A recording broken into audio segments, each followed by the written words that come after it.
오늘은 사도행전 46번째 바울 전도의 특징에 대해서 은혜를 나누겠습니다. 우리는 사도행전 이 앞장이었었던 13장의 마지막 장면을 우리는 기억합니다. 바울과 바나바가 퍽 인상적인 모습으로 열심히 복음을 전했지만 우리가 잘 알듯이 비시디아 안디옥에서 엄청난 핍박과 어려움을 그들이 당하죠. 어쩔 수 없이 핍박이 심해지자 그들이 떠납니다. 그들이 선교와 그들이 복음의 첫 번째 있었던 그 장소에서 실패한 것 같지만 오히려 마지막 장면에서 그들은 이렇게 말하고 있죠. 성령이 충만하여 떠났다라고 그들이 이 13장 마지막 장면에 말씀해주고 있습니다. 주의를 하다가 쫓겨가는 것처럼 패배감 가운데 있는 것이 아니라 하나님의 성령이 그들에게 더욱더 기름 부어 주심을 통하여서 이제는 이고니온으로 장소를 옮기게 되어집니다. 비시디아 안디옥에서 바울과 바나바가 이고니온으로 장소를 옮길 때 이 이고니온은 비시디아 안디옥에서 동남쪽으로 140km나 떨어져 있는 장소입니다. 소아시아 지방에서 제일 오래된 도시고요. 옛 갈라디아 왕국의 수도였고요.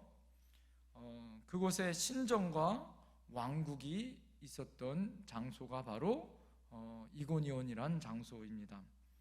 현재 터키에 소속되어 있는 지명은 코냐라는 지역으로 되어 있습니다.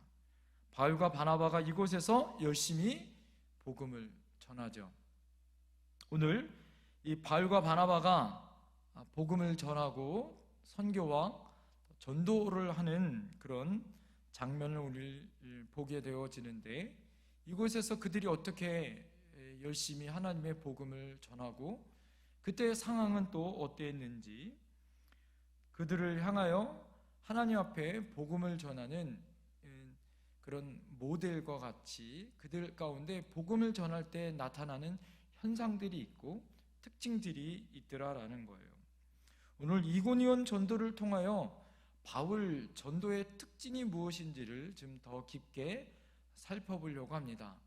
그 첫 번째 특징이 무엇이냐면, 바울은 성령 충만하여 복음의 말씀을 전했다라는 거예요. 그 전도의 특징은 성령 충만하여 복음을 전했다라는 거예요. 비시디아 안디옥에서 큰 핍박을 받고 그가 떠났을 때 13장 52절에 이렇게 끝나요. 제자들은 기쁨과 성령이 충만하니라. 비시디아 안디옥에서 엄청난 핍박이 그들에게 있었지만 그들은 오히려 성령과 기쁨으로 충만함 가운데 그 장소를 떠났다라는 거예요. 그리고 140km나 떨어져 있는 이고니온까지 갈 수 있는 힘이 그들에게 생겼다라는 거죠. 그들이 그곳에서 선교를 실패하는 것 같았지만 하나님은 그곳에서 오히려 성령의 기름 부으심을 주었다라는 거예요. 여기서 기쁜 마음으로 성령이 충만하였다라는 이 충만이라는 말의 뜻은요, 우리가 잘 알듯이 충만이라는 말이 뭐예요? 가득 찼다라는 거예요. 이 충만이란 마음과 생각, 뜻이 언제나 가득 차 넘치다라는 뜻이 그 안에 있다라는 거죠. 믿음 생활할 때 어떤 사람은요, 믿음이 바닥에 나서 간당간당하게 어쩔 수 없이 이 바닥에 믿음을 가지고 믿음 생활하는 사람이 있고, 어떤 분들은 어떻게 해요? 오늘 성경에 말하고 있는 것처럼 성령에 충만하여져서 그 사람이 얼굴만 보기만 해도, 그 사람이 옆에 있기만 해도 그 성령의 충만함이 흘러넘쳐서 뭐예요? 나도 옆에 있다가 뭘 받아요? 성령의 충만함을 받는 거예요. 할렐루야. 한번 우리 옆에 분들 한번 보세요. 마스크 속에 숨겨져 있는 성령의 충만함이 있는지 한번 옆에 분들에게 한번 고백하겠습니다. 당신은 성령의 충만한 사람입니다. 시작. 당신은 성령에 충만한 사람입니다. 할렐루야. 덕분에 은혜 받습니다. 할렐루야. 우리 안에 믿음 생활할 때 우리 안에 이런 성령의 충만함으로 믿음 생활해야 될 때인 줄 믿습니다. 무엇을 할 수 없어 억지로 또 누가 끌어줘야만, 누가 일으켜줘야만 마지못해서 하는 신앙생활이 아니라 하나님의 은혜로 자원하고 감사함으로 능히 그 모든 일을 감당할 수 있는 하나님의 성령의 충만함을 받아야 한다라는 거예요. 오늘 비시디아 안디옥에서 그의 복음 전도는 결과적으로는 실패한 것 같았지만 하나님의 뭐는 기름 부으심이 있었어요? 성령의 기름 부으심을 받고 다시 이고니온으로 가는 하나님의 성령의 충만함의 역사가 그에게 있었다라는 거죠. 지금 우리는 하나님 앞에 수요 저녁 예배로 예배를 드리러 왔습니다. 어떤 분들은요 충만함 가운데 예배를 드리는 분이 있고요, 어떤 분은 그렇지 못한 분들도 개중엔 있는 줄 압니다. 오늘 우리 동영상 가운데 어떤 분들은 성령에 충만하여 하나님 앞에 예배를 드리신 분이 있고, 어떤 분은 그냥 대충 예배 시간 어떻게 보는 것처럼 구경꾼처럼 예배를 누구 말대로 예배를 드리는 게 아니라 예배를 그냥 지켜보는 그런 예배를 드리시는 분들도 있더라라는 거죠. 차이가 뭘까요? 그 마음 안에 성령의 충만함을 가지고 있느냐 이겁니다. 말씀을 사모하는 사람, 예배를 기다리는 사람은 성령의 충만함을 가지고 있는 사람이에요. 그래서 어떠한 말씀을 주더라도 성령이 충만한 사람은 은혜를 받아요, 못 받아요? 은혜를 받는 거죠. 왜요? 그 마음 안에 벌써 하나님의 성령으로 옥토가 되어지는 거예요. 하나님의 부드러운 영을 허락하시고 하나님이 그 안에 말씀의 씨앗이 떨어져서 하나님의 아름다운 믿음의 영광이 나타나는 그런 은혜가 나타나더라라는 거죠. 교회 봉사도 마찬가지입니다. 성령의 충만함이 없으면 내가 성가대를 하든 교사를 하든 또 기관을 맡든 목장에서 사역을 하든 무슨 사역을 하든지 어떡합니까? 하나님의 성령의 충만함이 없으니까 충만함이 없는 찬양을 부르거나 충만함이 없으면서 우리 사랑하는 자녀손들을 가리키거나 또 내가 억지로 봉사를 하거나 전도를 하거나, 그러니까 어떻게 해요? 하는 사람도 힘들고 보는 사람, 듣는 사람도 어떻게 해요? 힘들고 어려운 거죠. 사랑하는 성도님들, 신앙생활은 따라합니다. 내 힘이 아니라 성령으로 하는 것이다. 로마서 8장에 보면 하나님께서는 우리에게 어떻게 해요? 나의 연약함을 도와 하나님은 우리를 일으켜 주실 줄 믿습니다. 탄식할 수 없어 기도할 수 없는 우리들에게 하나님은 할 수 있는 힘을 불어넣어 주시고 협력하여 선을 이루시는 분이 바로 우리 성령님이신 줄 믿습니다. 그래서 신앙생활이라는 건요, 내가 지치고 힘들고 어려울 때 내 힘으로 일어나는 것이 아니라 성령의 힘 가지고 하나님 앞에 나가는 거예요. 그래서 신앙생활은 나를 내려놓고 성령을 의지하여 하는 것입니다. 그래서 어떻게 해야 돼요? 성령 의지하는 삶은요, 즐거움인 거예요. 감사인 것입니다. 성령 받으면요, 두 가지가 나타나요. 내 안에 뭐가 있을까요? 따라합니다. 평안, 감사. 내 안에 평안이 있고 감사와 기쁨이 있는 줄 믿습니다. 할렐루야. 그러니까 무엇을 하든지 어떠한 일을 하든지 하나님의 일을 할 때마다 감사와 기쁨이 넘치고 그 안에 어떠한 상황이 있든지 뭐예요? 그 상황과 사람을 보는 것이 아니라 성령의 힘을 가지고 내가 일어나는 줄 믿습니다. 할렐루야. 그래서 내가 무엇을 하기 전에 성령의 충만함이 나에게 있는지, 내가 성령님을 내 안에 초청하여 내가 예배를 드리고 내가 봉사를 하는지를 점검해 보셔야 한다라는 거죠. 바울은 오늘 박해가 있고 어려움이 오지만 기죽지 않아요. 담대하게 그리스도의 복음을 전합니다. 왜요? 그는 뭐에 충만한 사람이었어요? 성령에 충만한 사람이었어요. 비시디 안디옥에서 성령의 충만함을 받고 이고니온까지 갔었어요. 그래서 이미 성령의 충만함으로 무장한 사람이었다. 성령의 충만함으로 그리스도의 복음을 전하는 사람이었더라라는 거예요. 사랑하는 성도님들, 우리가 신앙생활뿐만 아니라 우리가 이 세상을 살아가는 것도 마찬가지입니다. 우리가 운동을 하든 공부를 하든 무슨 일을 하든 어떻게 해요? 내 안에 화의와 기쁨이 어디서 날까요? 내 안에 무엇을 사랑하는 열정과 그 마음 안에 여유가 어떻게 생길까요? 그 이유가 세상의 것, 세상의 물질과 세상의 것으로 우리는 그것으로 만족할 수 없습니다. 세상 사람들은 로또 맞으면 자녀손들이 뭐 잘 되어지거나 뭐 성공하면 기쁨이 있을 수 있지만 그것으로 완전하게 만족할 수는 없어요. 여러분, 우리 안에 이 세상을 살아갈 수 있는 가장 큰 원천, 발전소를 파워스테이션이라고 얘기하는데, 그것을 일으킬 수 있는 힘은 어디 있냐? 여러분, 예수 그리스도께서 우리에게 허락하여 주신 보혜사 성령인 줄 믿습니다. 우리에게 주시는 그 능력의 하나님이 우리를 일으켜 주시는 거예요. 그래서 성령의 충만함으로 사랑할 수 있고 베풀 수 있고 여유를 가질 수도 있고 기쁨으로 보람있게 사는 거예요. 할렐루야. 오늘도 여러분 성령의 충만함으로 예배에 오신 여러분에게 은혜와 성령이 함께 하실 줄 믿습니다. 두 번째, 그에게 복음의 전도의 특징이 있었는데 그것은 무엇이냐? 복음을 전하기만 하면 반드시 믿는 자가 있었다라는 거예요. 복음을 전하면 복음을 믿는 열매가 나타났다라는 거예요.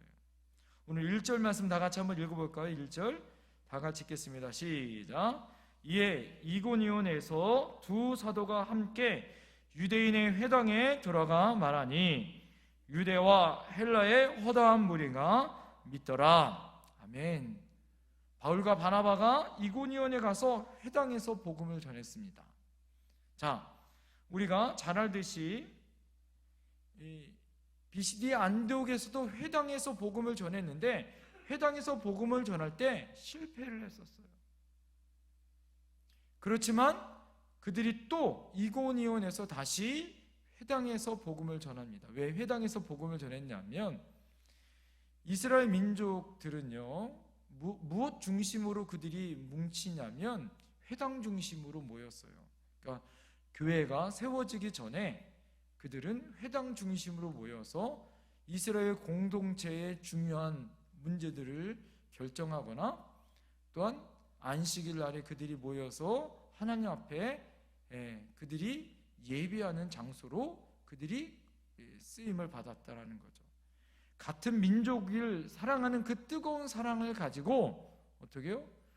중요 도시마다 회당을 중심으로 유대인을 중심으로 복음을 전했다라는 거예요.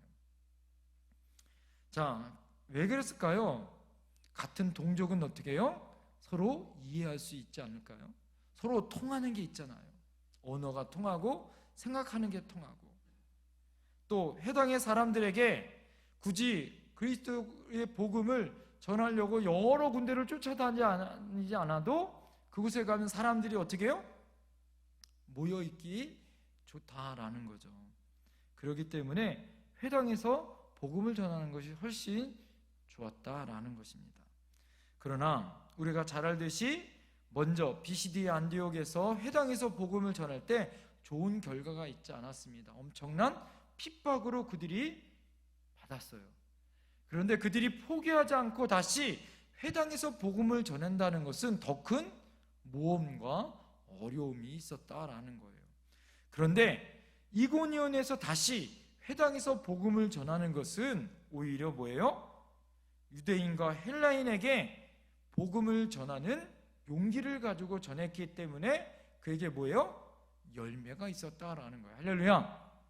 한 번의 실패가 있었지만 그 실패를 두려워하지 않고 담대하게 복음을 전했을 때 아름다운 열매가 맺었다라는 거죠. 사랑하는 성도님들, 복음을 전하기만 하면 반드시 믿는 사람이 생깁니다. 할렐루야. 열매가 생깁니다. 할렐루야. 꼭 여러분 마음에 생기십시오.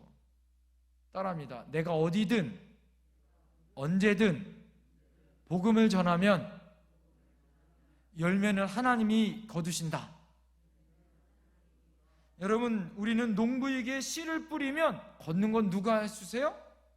하나님이 해주십니다. 할렐루야.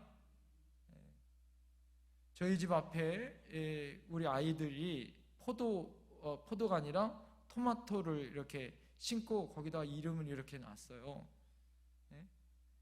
그런데요, 참 신기하게 그전에는 뭐 이렇게 농사를 그렇게 안 했는데 아이들이 거기다가 이름을 넣고서 이름을 가지고서 포도를 짓니까 제가 오고 가는 길에 기도가 나오는 거 있죠. 그리고 성도들이 주일마다 또 아이들이 와서 주중에 또 와서 이렇게 보고 그런 모습을 보면서 여러분, 우리가 씨를 뿌리면 그것이 나중에 거두어서 열매를 거둘 때 보면 내게 한 것이 있다 없다? 없다라는 걸 깨닫게 되어지고 이 열매는 누가 걷게 해주신다? 하나님이 걷게 해주신다라는 것을 우리는 너무 절실하게 깨닫게 되어진다라는 것입니다.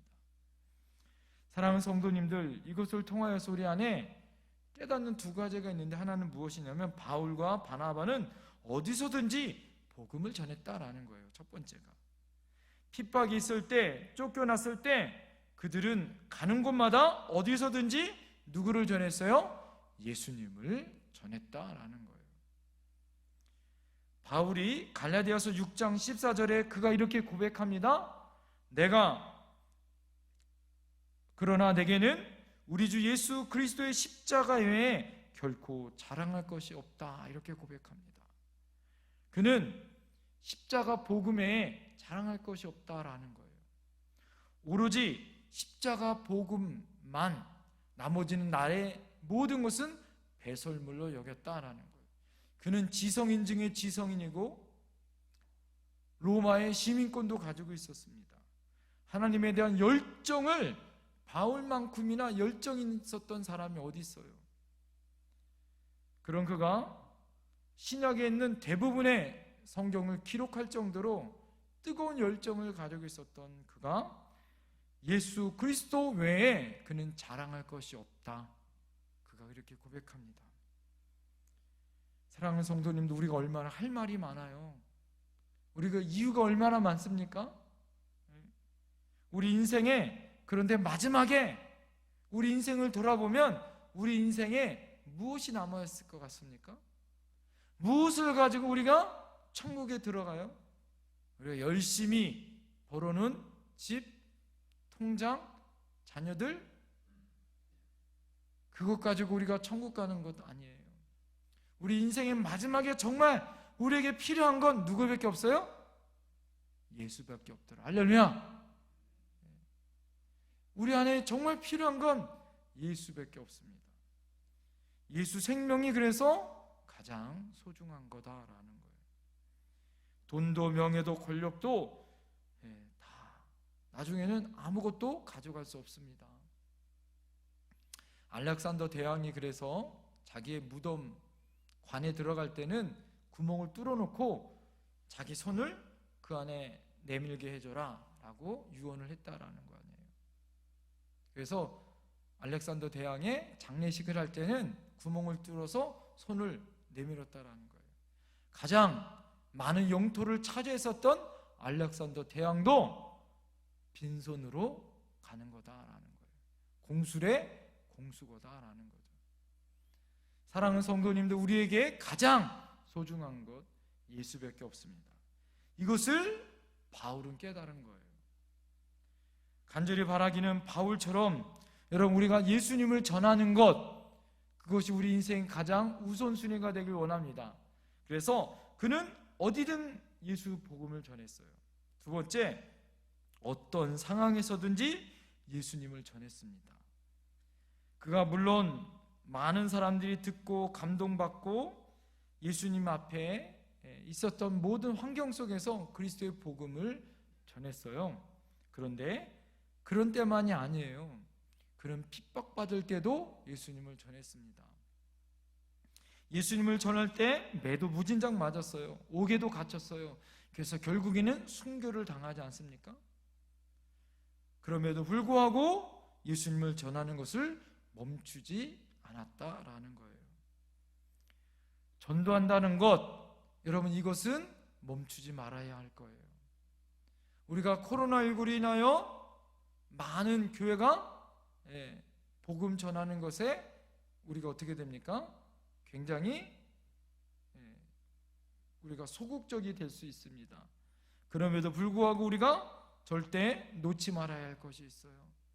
나의 사랑하는 가족들을 위해서 여러분 기도하시고 전도하셔야 돼요. 할렐루야. 우리가 5월 한 달 동안 우리 가족의 달을 맞이해서 여러분들 가족들을 위해서 기도할 때마다 믿지 않는 가족들을 위해서 여러분 기도하셔야 되는 줄 믿습니다. 우리 가장 가까이 있는 사람들서부터 그리스도의 복음을 전해야 된다라는 거예요. 우리가 전도 훈련을 하다 보면 편하게 복음을 전할 때도 있지만, 하나님이 준비해서 그런 사람을 만날 때도 있지만, 제가 청년들을 데리고 전도 실습을 하거나 제가 신학생들을 데리고 전도 실습을 할 때도 있고, 우리 성도님들을 가지고 전도 훈련을 할 때가 많습니다. 그럴 때마다 참 어려운 것은 무엇이냐면 전도라는 게 쉽지 않다라는 거예요. 복음을 전할 때 보면 딴청을 피거나 또 매정하게 어떤 사람은 욕을 하는 사람들도 있고, 소금을 뿌리는 사람도 있고요. 무당에 가서 복음을 전한 적도 있고요. 복음을 전하다가 기적과 같은 일들도 많이 봤습니다. 제가 광주에서 우리 청년들을 데리고 광주에서 복음을 전한 적이 있어요. 하나님의 은혜 안에 광주에 복음을 전했는데, 무등산 밑에 한 지역이, 한 동네가 있는데, 그 무등산 밑에 있는 동네에 절이요, 동네에 한 5개인가 6개인가 절이 있더라고요. 그런데 우리 청년 자매하고 청년 남자 둘하고 3명이 한 조로 보낸 적이 있어요. 근데 이 기적과 같은 일이 벌어졌는데, 어떤 일이 벌어졌냐면, 거기 보면 이제 거기 파괴 스님이 있잖아요. 결혼한 중을 파괴 스님이라고 그럽니다. 그 스님을 이렇게 자녀가 있어요. 법사라고 얘기하는데, 법사 자녀가 있습니다. 초등학교 한 5, 6학년 정도 됐는데, 얘는 자라면서 그렇게 자랐는데, 얘에게 복음을 전했는데 얘가 예수님을 영접한 거예요. 하나님 은혜로.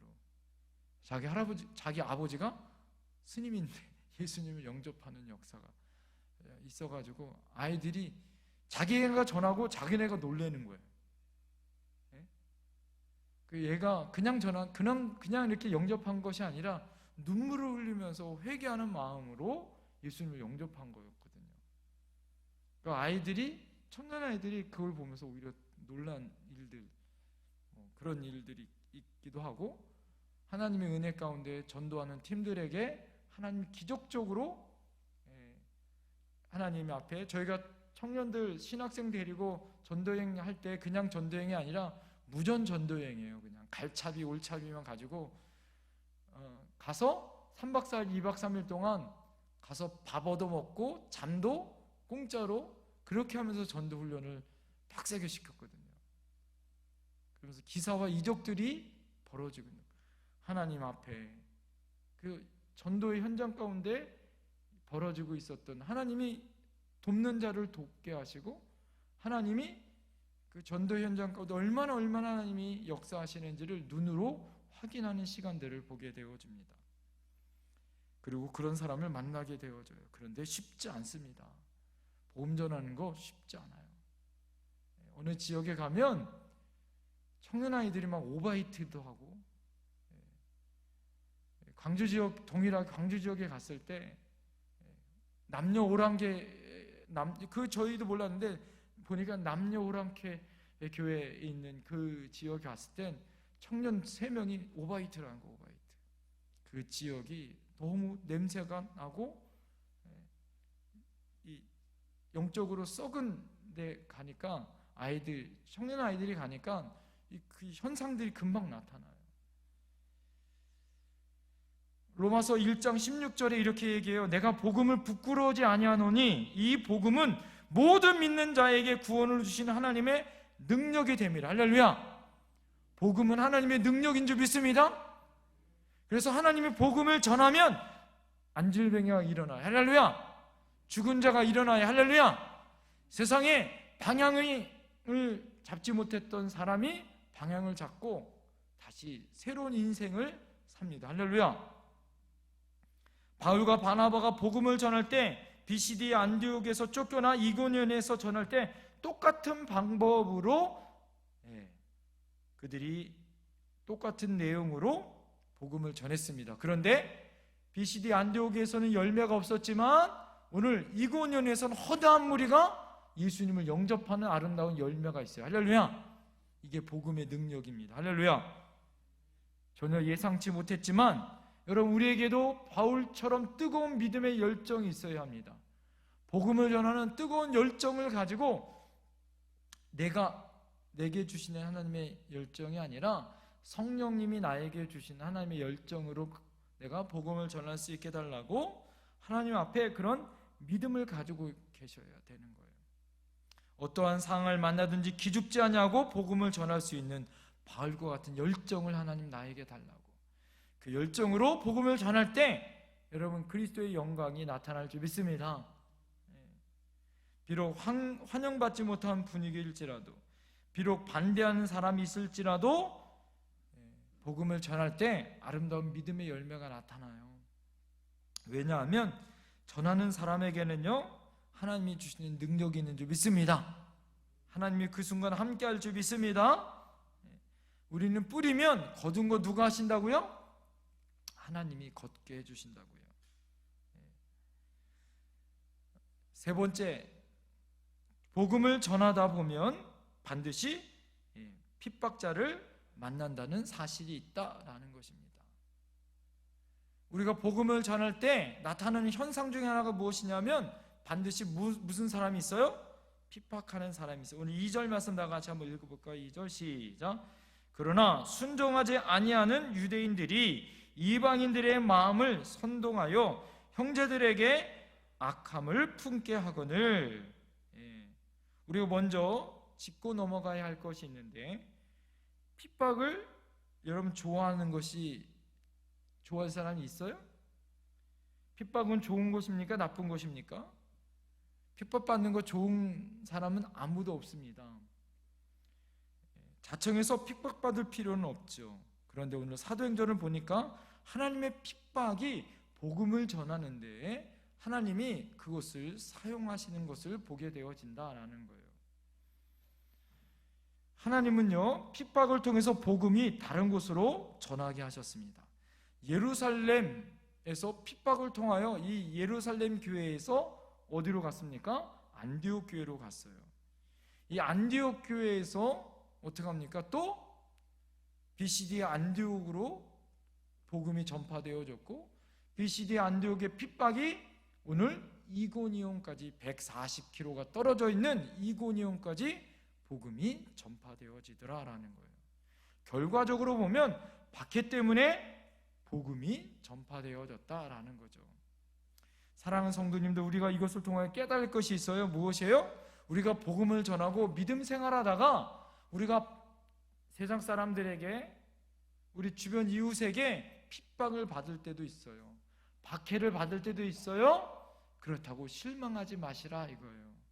오히려 이것으로 인하여 속상하지만 하나님의 역사를 우리가 돌이켜보면 이 핍박과 어려움이 그리스도의 복음을 전하는 뭐가 되어진다? 하나님의 은혜의 도구가 되어지고 기도할 제목이 되어진다. 할렐루야.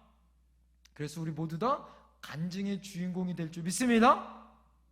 그래서 핍박을 받거나 누가 박해를 받으면 나에게 복이 되어지는 거야. 할렐루야. 제가 그래서 제자훈련 때 말씀드렸죠. 내게 핍박 받으면 저 사람이 복 받을 거 나에게 어떻게 된다고요? 오기 때문에 반사의 복이 있다. 할렐루야. 그래서 나는 더블의 복을 받는 줄 믿습니다. 할렐루야. 그래서 누가 나에게 핍박 받으면 하나님이 나에게 더블의 복을 주시는가 보다, 그런 은혜가 있다는 걸 믿으시길 바랍니다. 오늘 2절에 보니까 순종치 아니하는 유대인들, 이거는 뭐냐면 원어의 뜻을 보면 설득되지 않는 유대인들로 번역되어집니다. 그러니까 아무리 복음을 전해도 설득되지 아니하는, 복음을 거부하는 사람들이 있다라는 거예요. 그것을 여러분 아셔야 돼요. 우리가 복음을 전해도 그것을 거부하는 사람이 있어요, 없어요? 있더라라는 거예요. 실망하지 마시라라는 거죠. 그들이 이방인들을 선동합니다. 그래서 오늘 어떻게 합니까? 돌로 그들을 쳐서 죽이려고 해요. 그래서 그들이 루스드라와 더베까지 피신을 가게 되어지는 오늘 모습을 보게 되어집니다. 자, 오늘 이렇게 힘들고 어려운 일들이 또 벌어져요. 아무리 이고니온에서 기적과 같은 놀라운 역사가 있어도 또 핍박이 와요, 안 와요? 핍박이 오게 되어진다라는 거예요. 그러니까 복음이 전파되어지고 하나님의 역사가 있는 곳에는 또 하나님의 역사뿐만 아니라 사단의 역사도 있다, 없다? 있다라는 걸 여러분 아셔야 되는 거예요. 오늘 3절 보십시오. 3절 시작. 두 사도가 오래 있어 주를 힘입어 담대히 말하니 주께서 그들의 손으로 표적과 기사를 행하게 하여 주사 자기 은혜의 말씀을 증언하시니. 자, 그러면 우리가 반대자들에게 어떻게 여러분 오늘 담대하게 주를 힘입어 복음을 전할 수 있을까요?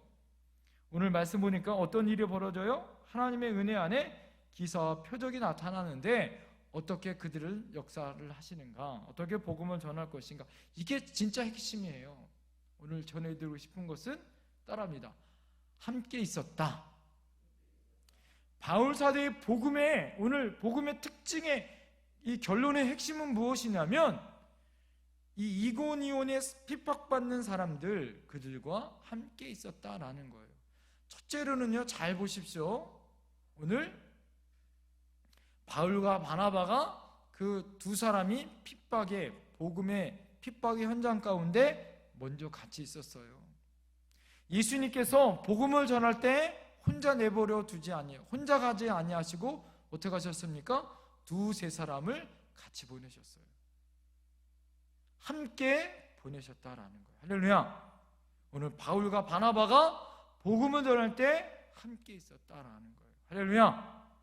복음의 전도는요, 나 혼자만이 아니에요. 함께 가야 할 줄 믿습니다. 따라합시다. 우리 옆에 사람에게 선포합시다. 복음은 함께 전합시다. 그뿐만 아니라 오늘 이고니온에서 바울과 바나바가 어떻게 해요? 오늘 3절에 보면 두 사도가 같이 있었다라는 거예요. 두 사도가 오래 있어 이렇게 얘기합니다. 이고니온에서 상처받고 어려움을 당하지만 핍박이 있었지만 그 예수님은 복음을 전하고 그들이 복음 전한 사람들이 금방 핍박을 통해서 믿음을 잃어버릴까봐 그 핍박을 받으면서도 그들과 함께 오래 있어줬다라는 거예요. 도망가지 않고 어떻게 합니까? 그들을 위로하고 그들과 함께 오래 있어줬다라는 거예요. 사랑하는 성도님들, 믿음은요 어떻게 복음을 전한 다음에 함께 있어줘야 되는 거예요. 특별히 문제와 시련 속에서 우리는 형제자매를 통하여서 나 옆에 있는 지체를 통하여 복음이 더욱더 확고해지고 더 깊게 심어질 줄 믿습니다. 두 번째 따라합니다. 주를 힘입어 담대히 말했다. 오늘 주를 힘입어 담대히 말하니 이렇게 말합니다. 핍박 중에서도 바울과 바나바는 주를 힘입어 담대히 말했다라는 거예요. 그들이 환경이나 사람을 보지 않았습니다. 다시 하나님 기사와 이적처럼 하나님의 능력도 나타났지만 그 기사와 이적을 보는 것이 아니라 무엇을 바라봤어요? 담대히 주를 바라봤다라는 거예요. 그리고 담대히 하나님 말씀을 전했다라는 거예요. 사랑하는 성도님들, 오늘 이방인들이 끈질기게 선동하고 박해합니다. 오늘 이고니온의 140km 그 곳까지요, 루스드라 안디옥에 있는 사람들이 쫓아와서 그곳에서 괴롭혔거든요. 그럼에도 불구하고 그들이 어떻습니까? 그들 가운데 힘들고 어려운 모함이 오더라도 그들이 어떻게 해요? 용기를 잃지 않았어요. 왜 그래요? 그가 누구를 본 거죠? 사람을 본 것이 아니에요. 상황을 본 것이 아니라 누구를 봤어요? 오늘 주를 힘입어 주님을 바라봤다라는 거예요. 이것이 핵심입니다. 스데반이 순교를 당했죠. 돌을 맞을 때. 그럴 때 그가 마지막에 하늘으로 누구를 봅니까? 하나님을 보잖아요. 그리고 그들을 향하여 기도하잖아요. 예수 그리스도 마찬가지입니다. 십자가에서 주님을 바라보잖아요. 여호수아와 갈렙이 가나안 정탐을 하고 그 땅을 보았습니다. 그 땅을 보았을 때 거대한 원주민도 봤죠. 거대한 성도 보았습니다. 그렇지만 그들이 본 곳은 원주민이 강하고 강한 견고한 성을 본 것이 아니라 무엇을 봤어요? 하나님이 내 편인다는 것. 하나님이 나와 함께하는 하나님을 볼 때 그들은 우리의 먹이가 된다, 밥이다 하고 말하고 있더라라는 거예요.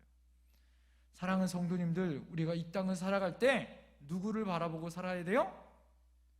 하나님, 주님을 바라보고 사는 거예요. 할렐루야. 그럴 때 하나님의 능력이 있어요. 우리 최상래 권사님이 간증을 저한테 주셨어요. 어떤 간증을 하셨냐면, 저희가 매일마다 아침마다 저희가 말씀을 이렇게 보내잖아요. 그리고 수요일날 금요 우리 기도회, 또 주일날마다 영상을 보내잖아요. 이 최상래 권사님이 가족들에게, 우리 남편, 또 우리 자녀들에게, 또 자기가 아는 모든 사람에게 전한다는 거예요. 그러니까 이 최상래 권사님 열심히 뭐 하시는 거예요? 전도하시는 거예요. 여러분, 코로나19 가운데 전도 어떻게 해요? 가장 좋은 방법이 뭐예요?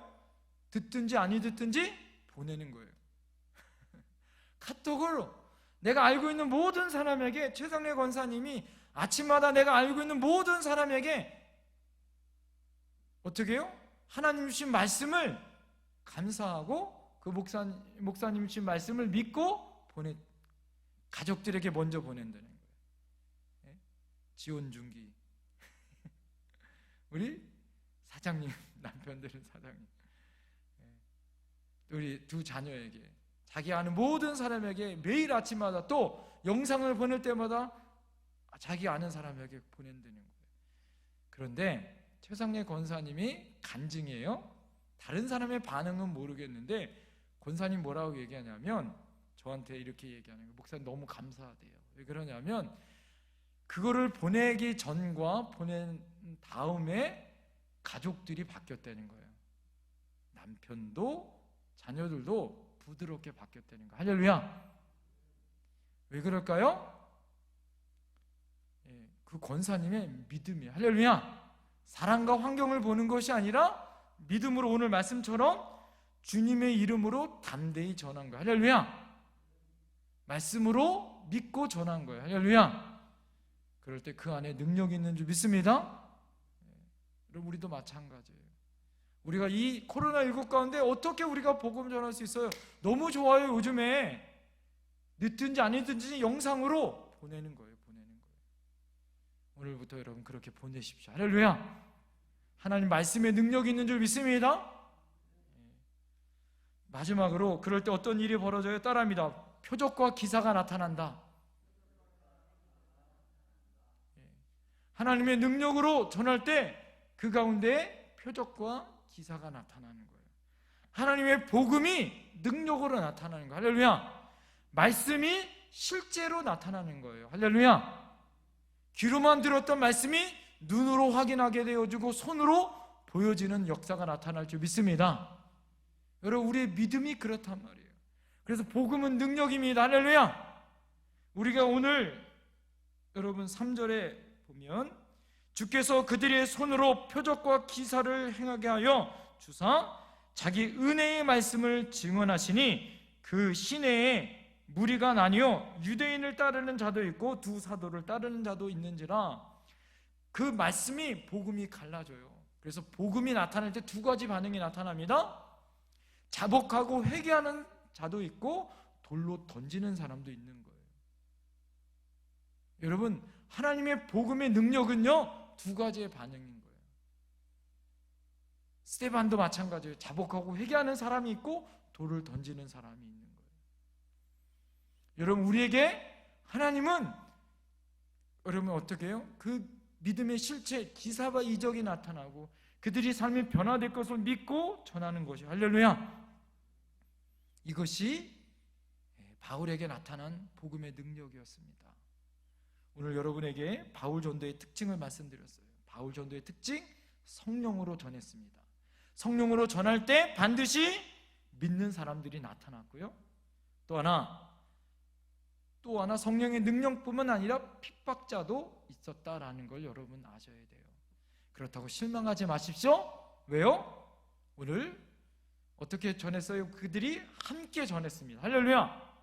함께 전할 뿐만 아니라 주를 힘입어 주만 바라보고 담대히 전했어요. 할렐루야.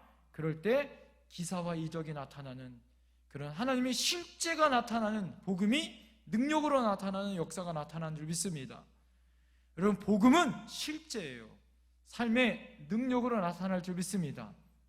오늘 코로나19로 힘들고 어려운 삶을 우리가 살아갑니다. 그런데 저희는 믿습니다. 할렐루야. 코로나19를 통하여 다시 한번 우리 교회가 부흥의 길로 나갈 줄 믿습니다. 하나님의 본질을 쫓아 우리가 나가고 기도하고, 그럼에도 불구하고 믿음을 가지고 복음을 전할 때 하나님의 능력이 우리 삶 가운데, 우리 가족 중에, 우리가 만나는 사람들마다 하나님의 능력으로, 그럼에도 불구하고 하나님의 능력의 삶으로 나타나는 열매의 삶이 나타날 줄 믿습니다. 기도하겠습니다.